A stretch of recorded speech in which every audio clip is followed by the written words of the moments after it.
hope you will enjoy and try to relax, listening to a real life story I keep in my heart about love, trust, pain, and patience. I did not know her name when her life first fell apart, but I know the night it happened. Not the date, not the hour, but the feeling of it, because people like her carry those nights inside them forever. She left before dawn. Two children half asleep, shoes on the wrong feet, one small bag that held everything she could save. Her body already heavy with another child, her heart heavier still. She didn't cry when she closed the door behind her ex-husband. She cried later, much later, when there was no one left to witness it.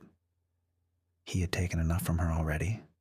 Her fear, her voice, her belief that love was safe. She would not give him her tears, too. The village she chose was far enough that memories didn't follow easily. A place where people minded their own business, where nobody asked questions unless you invited them.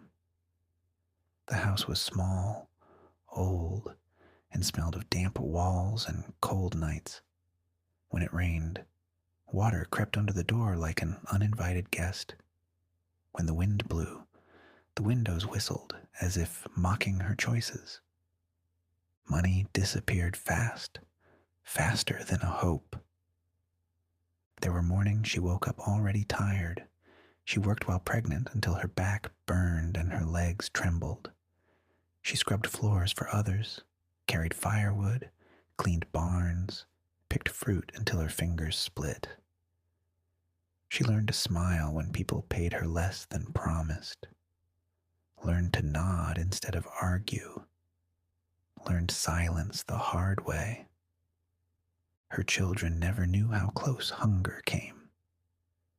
She made games out of empty cupboards, told them stories about brave animals who survived winter on cleverness alone.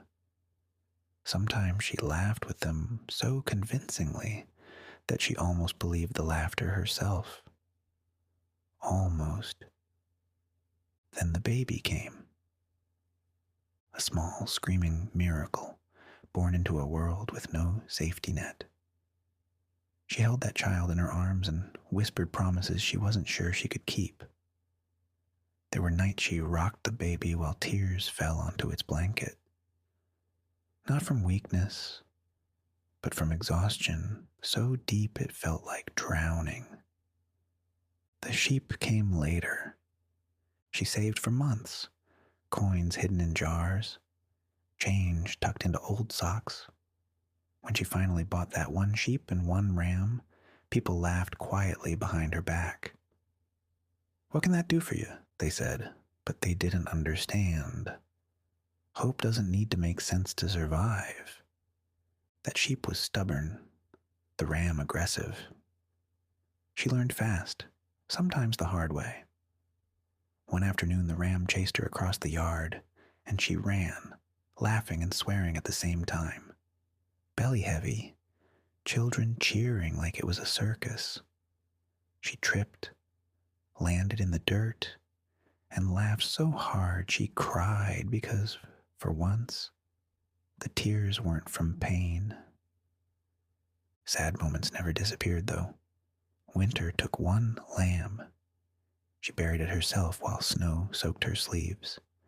She stood there silently, then went back inside and cooked dinner like nothing happened. Strength had become routine.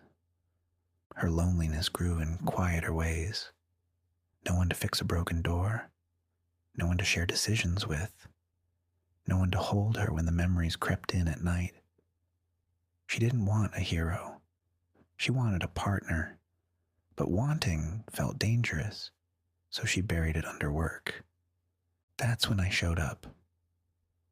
I remember the first thing she said to me wasn't hello. It was, "Can you lift that?" She pointed at a pile of wood bigger than my pride. I lifted it, nearly dropped it. Her youngest laughed. I stayed. Working with her was different. She didn't flirt, didn't test, She observed, watched how I handled tools, animals, children. One day I accidentally broke a fence panel and cursed loudly. Her shoulders tensed. I noticed. Lowered my voice. Fixed it quietly. That mattered more than I knew. Funny moments came unexpectedly. Once, a goat escaped, and we chased it for an hour, slipping in mud, yelling strategies that made no sense. When we finally caught it, both of us breathing hard, she laughed. She really laughed. For the first time since I'd known her. It felt like a gift. Sad moments came too. One night thunder cracked so loud the children cried. She froze, just for a second. I stood between her and the window without thinking. She noticed. Later she said nothing, but she moved closer to me after that. We built slowly. Not just buildings, but trust. A barn that collapsed halfway through and left us covered in dust, laughing like fools. A house wall that went up crooked and stayed that way because fixing it didn't feel urgent when happiness finally showed up. She told me pieces of her past in fragments, never all at once.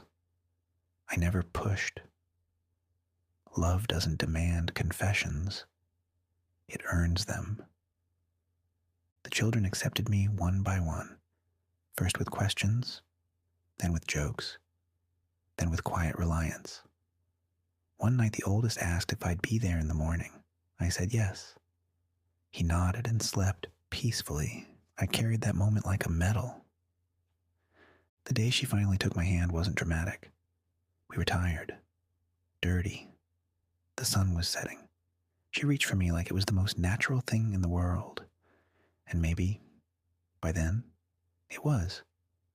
Together, we became more than survival. Now the farm is alive. The house is warm. The laughter is real. The past still exists, but it no longer controls the present. She is no longer alone. I am no longer just passing through. If there is one thing I've learned, it's this. Love is not loud. It is patient. It is gentle. It is built by showing up when no one is watching. And when you earn it the right way, it doesn't just give you happiness. It gives you a family, a future, and a peace that feels like coming home. And I would build it all again with her from nothing every single time. Please, if you like our story, subscribe and give us a like so we can continue to write different stories and hopefully we can make you relax.